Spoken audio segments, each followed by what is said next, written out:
Hi, I'm Angela Solis, and I'm owner and therapist at Crossroads Counseling Services. In this video series, we're talking about changes for the new year, 2019, and we're going to be talking about changes in relationships, finances, work, and physical and mental health. So today we're going to talk relationships, and when I talk about relationships, it can be a variety of relationships, whether it's your partner, your significant other, if it's your children, your parents, your friends, your siblings, extended family, coworkers.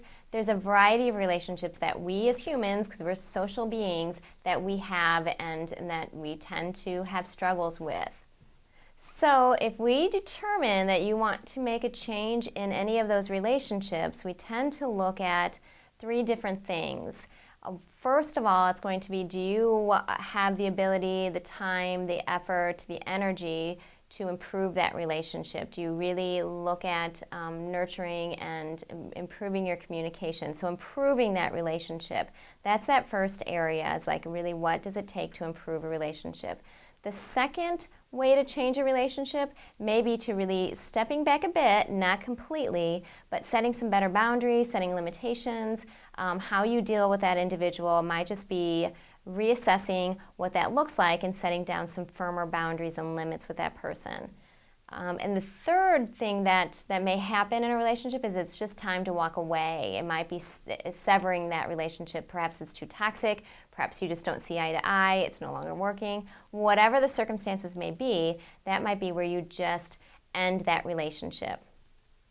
So if you have determined that you want to improve a relationship and you have a willing participant in improving that relationship, then that's where there's going to be a little bit more investment and taking the time to figure out where the damage is in that relationship and how you can go about mending that. And so often, again, what we talk about is improving communication and being able to just improve the overall sense of that relationship, which might mean you nurture that, you do more activities, or you change behaviors that will help that.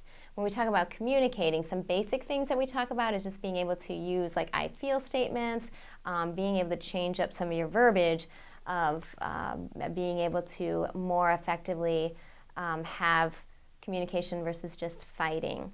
And also we talk about how to fight better. So we're all going to disagree, and in those relationships, instead of just having that destroy a relationship, how do you learn to fight better?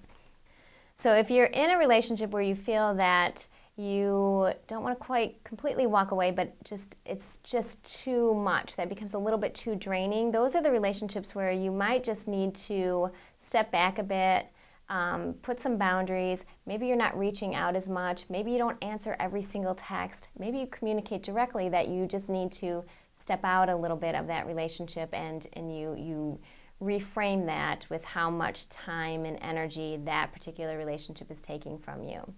So if you are contemplating a change in relationship at whatever level that might be, it's always great to be able to go to a trusted, supported individual, or even a couple of them, to really assess and shed light on which path you want to take. Whether it's improving the relationship and improving communication and investing the time in that, or if it's setting up boundaries and limits with that person and just scaling it in a bit, or if it's really an exit plan to be able to sever that relationship.